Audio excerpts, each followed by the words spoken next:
Hi hello viewers, welcome back to my channel. ಇವತ್ತಿನ ವಿಡಿಯೋದಲ್ಲಿ ಈ ಮೊಳಕೆ ಹೊಡೆದಿರುವ ಹುರುಳಿಕಾಳು ಸಾಂಬಾರನ್ನ ಯಾವ ರೀತಿ ಟೇಸ್ಟಿಯಾಗಿ ಮಾಡೋದು ಅನ್ನೋದನ್ನು ನೋಡೋಣ. ಚಪಾತಿ, ಮುದ್ದೆಗೆ, ಅನ್ನಗೆ ತುಂಬಾ ಪರ್ಫೆಕ್ಟ್ ಅನ್ಬೋದು. ಯಾವ ರೀತಿ ಮಾಡೋದು ಅನ್ನೋದನ್ನು ಸಿಂಪಲ್ಲಾಗಿ ತೋರಿಸ್ಕೊಡ್ತಾ ಇದ್ದೀನಿ. ಹಾಗೆ ವಿಡಿಯೋ ಇಷ್ಟ ಆದರೆ ಲೈಕ್ ಕೊಡೋದನ್ನು ಮರಿಬೇಡಿ, ಹಾಗೆ ಶೇರ್ ಮಾಡೋದನ್ನು ಕೂಡ ಮರಿಬೇಡಿ. ಬನ್ನಿ ವಿಡಿಯೋನ ಸ್ಟಾರ್ಟ್ ಮಾಡೋಣ.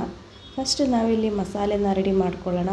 ನಾನು ಒಂದು ಅರ್ಧ ಬಟ್ಲಾಗುವಷ್ಟು ಈ ಹಸಿ ಕೊಬ್ಬರಿನ ತೊಗೊಂಡಿದ್ದೀನಿ. ನೀವು ಬೇಕಾದರೆ ಒಣ ಕೊಬ್ಬರಿ ಕೂಡ ತೊಗೋಬೋದು. ಇದಕ್ಕೆ ಒಂದು ಸ್ವಲ್ಪ ನಾನು ಹಸಿ ಶುಂಠಿನ ಹಾಕ್ಕೊತಾ ಇದ್ದೀನಿ. ತುಂಬಾ ಟೇಸ್ಟಿಯಾಗಿ ಖಾರವಾಗಿ ಉಪ್ಪು ಹುಳಿ ಖಾರ ತುಂಬಾ ಚೆನ್ನಾಗಿರುತ್ತೆ. ಹಾಗೆ ಒಂದು 2ರಿಂದ 3 ಬೆಳ್ಳುಳ್ಳಿನ ತೊಗೊತಾ ಇದ್ದೀನಿ. ಹಾಗೆ ಒಂದು ಸ್ವಲ್ಪ ಕೊತ್ತಂಬರಿನ ತೊಗೊತಾ ಇದ್ದೀನಿ. ಇದನ್ನು ಸ್ವಲ್ಪ ವಾಶ್ ಮಾಡ್ಕೊಂಡ್ಬಿಟ್ಟು ತಗೊಳ್ಳೋಣ.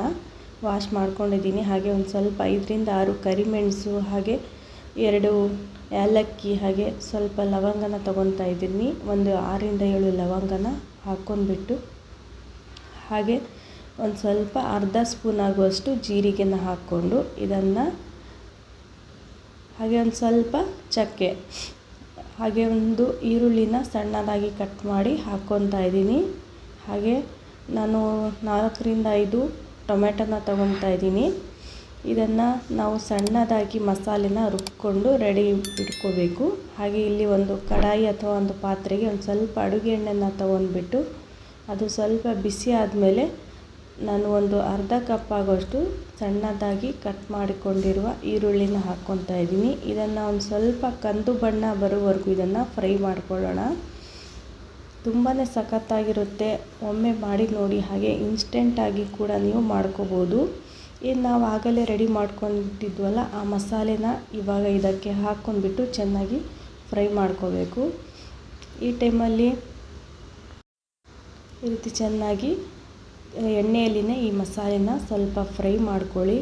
ಇದಕ್ಕೆ ಒಂದು ಸ್ವಲ್ಪ ಅರ್ಧ ಸ್ಪೂನ್ ಆಗುವಷ್ಟು ಅರಿಶಿನ, ಹಾಗೆ ಖಾರಕ್ಕೆ ತಕ್ಕಂತೆ ನಾನು ಖಾರದ ಪುಡಿನ ಹಾಕ್ಕೊತಾ ಇದ್ದೀನಿ. ಟೋಟಲ್ಲಾಗಿ ನಾನು 1.5 ಸ್ಪೂನ್ ಆಗುವಷ್ಟು, ನಿಮಗೆ ಎಷ್ಟು ಖಾರ ಬೇಕೋ ಅಷ್ಟು ಖಾರದ ಪುಡಿನ ಹಾಕ್ಕೊಂಡು ಇದು ಎಣ್ಣೆಯಲ್ಲಿ ಒಂದು ಸ್ವಲ್ಪ ಫ್ರೈ ಮಾಡ್ಕೊಳ್ಳಿ. ಎಣ್ಣೆಯಲ್ಲಿ ಫ್ರೈ ಮಾಡ್ಕೊಳ್ಳೋದ್ರಿಂದ ತುಂಬಾ ರುಚಿಯಾಗಿ ಬರುತ್ತೆ.